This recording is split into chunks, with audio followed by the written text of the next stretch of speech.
Elena, what's in this box? This is the Cooler Master MasterCase H100. It is a mini ITX version of their, I guess like H500 and that type of case, that series. So it's got a big 200mm fan on the front, and we've got one in, and I am going to open this up. Yeah, let's check it out. Yeah, I'm really excited for this because at Computex, which is where this was announced, there was a good handful of mini ITX cases that were announced, not just by Cooler Master, but by other manufacturers as well. And I have a soft spot for small form factor builds, and it's nice to see, you know, some new entries in this space, especially because I haven't really been keeping up with it for a while. So this is me satisfying my curiosity at the same time as satisfying everybody else's. So this box is pretty small. I don't know if you can tell, just based on its size relative to me. I'm not a very large person. Oh, cute. So it's got this mesh front, just like the rest of the H series. And I don't know if you can see it already, but there's that big old 200mm fan. That's huge. Yeah, it's nice. So from what I saw in the Computex videos, this is RGB, like others, so you get some of that in there. Let me just stuff this upside down. Yay, efficiency. Okay, so we have a manual, which, as we all know, I like to read, but I will do that on my own time. And the case itself. Oh, it's little. I wasn't sure how big it was going to be, but from some of the pictures, it looked like it was going to be almost micro ATX size, because some of the smaller micro ATX cases kind of overlap with the larger mini ATX case sizes. But it's actually taller than it is wider, huh? Kind of, yeah. It's like, it's a very like cube-like tower, but it's still more of a tower shape than a cube. And you can see a little taller here. It's got this like nice mesh panel, fine mesh panel on the top, mesh sides, mesh front. Oh, are we missing the button cover? Oh no, are we? We might. Or does it? Oh, uh-oh. Uh-oh. Whoops. Well, yeah, I don't see it in here. Oh, how unfortunate. Well, I will message Cooler Master. Maybe they can send me a button to put on top there. Yeah, no worries. But yeah, so it's got this handle right here. So you can... Oh, that's a handle. Yeah, you can put your fingers in here and basically hold your build if you're taking it to and from LAN parties. Fancy. Mm-hmm. Nice. Let's see what kind of feet we got here. Nice compact. I'm going to open this up and take a look inside. Yeah, let's tear it down. Yeah, also, actually, just real quick while it's still assembled, I actually have a Silverstone SG13, so you can see it for comparison. So it is bigger than the Silverstone case, and it's actually probably not going to house as deep a graphics card as the Silverstone can. There's actually quite a bit of room in the Silverstone, as you can see right here, to put in a graphics card this way. Whereas this one, because it's more tall than it is long, it's like, I think one of the videos from Computex said it's like 160mm length. So that's a pretty short card that it can accommodate relative to this one. If you actually put this on its side, doesn't seem quite as large, or not as enormously larger. I can't English today, everybody. It doesn't seem quite as large as it does when it's standing upright, but it's still bigger than the Silverstone. And it also kind of protrudes from the back here. It does. So this actually accommodates a full ATX power supply, which is nice. I like that. Oh, okay. But they have this kind of protruding out a little bit, I think, so that you have more room inside to navigate with the cables and such, but I don't know. Let's open this up and see. If you haven't built in a smaller case, it requires a lot more pre-planning to figure out what order you're going to do everything in, just so that everything gets routed properly or easily, and you're not having to undo what you did because you can't access that particular section. Oh. Yep, so this is, I guess this is what you would call more the back side bar. I know this is the motherboard side. So the drive cage is removable. Oh, okay, that's So nice. that helps. I mean, obviously it would need to be in order to work inside there.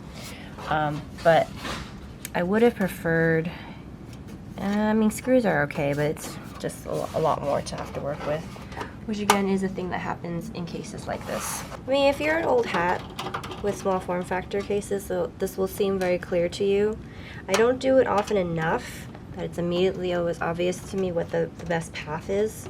So I usually have to sit down and kind of examine the case and think about it. So if you're new to it, I also recommend doing the same.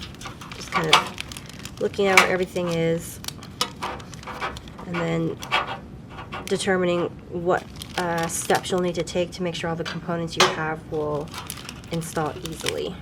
Otherwise you'll have to backtrack, which is always a pain. So these are the front panel headers. Yeah, these are the front panel pins. Looks like we got audio. Yeah, looks like 2 USB. Yep. Reset. I assume that's USB 3. But I don't have much in the way of a spec sheet yet.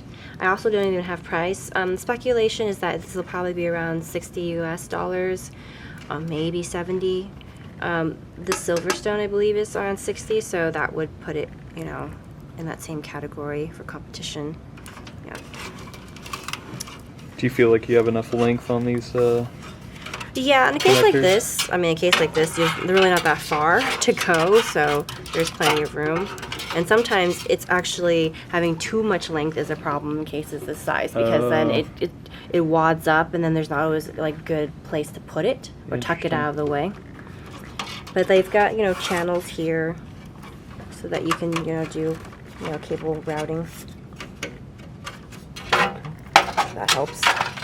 And it looks like with these different positions, you can probably move around where you want that drive cage as well. Oh, that's nice. Yeah, so you can choose kind of where you put it. There's no space for an external, or sorry, a rear fan. So really, it's all your intake is through here, and it's gonna have to pass all the way. It's gonna have to be enough to push it all the way through. So I think there were some concerns when they first announced it. The reaction was, you know, if this was going to have enough airflow so that thermals aren't an issue. That's a thing I won't know unless we actually build in here, which I'm hoping to do at some point this month. But I'm guessing if you have this in a room that's not too hot and it has, you know, decent airflow around it, it should be okay. I really hope this is not a thing where aesthetics, you know, overrule practicalities, because I love the look of this single 200mm fan. It just looks really nice, just having one single large unit. So as Elena was unscrewing this part here, the little button cover fell out. We found it. Yeah, I think it was lodged in here somewhere. Oh, I get it. There's like a little lip inside here. Maybe it was stuck in like between. So where I'm sticking my fingers is ridged. So it might have gotten either like wedged in one of the ridges or like under this little lip on this side here. Interesting. So anyway, we popped it out and yeah, put it back and we in. didn't put it in backwards. This particular one has no Cooler Master logo, which makes sense because it would be redundant. I'll do this carefully. I've said this on multiple videos, but I have a bad habit of breaking plastic Oh, you're clips. doing great. So I'm always super nervous every time I get a new case and I have to open it up. So there's that fan in all of its glory.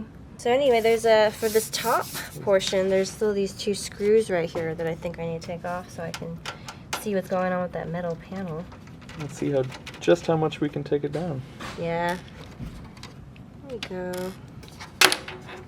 See if this comes right off. Oh, it does. Oh, wow, There we okay. go. So there's the top panel. And then you see, this is what I was talking about with the ridges for the handle. Oh, yeah. And I kind of wish, to be honest, that it wasn't ridged like this, because, I mean, I'm guessing they're thinking that you're not going to load this with a lot of heavy components, but that's not going to feel good if you're balancing it in your hand. So this power supply, I never know the right words for things sometimes. It's not really a shroud, but basically the mount for it. So this one takes a small form factor power supply. This one actually supports a full ATX power supply. Okay. There's that. Yep. That's it. So this, I'm guessing if you really wanted to, yeah, you can just pull that out. Huh. And now you have full access to the entirety of the interior without anything in the way, which is really nice.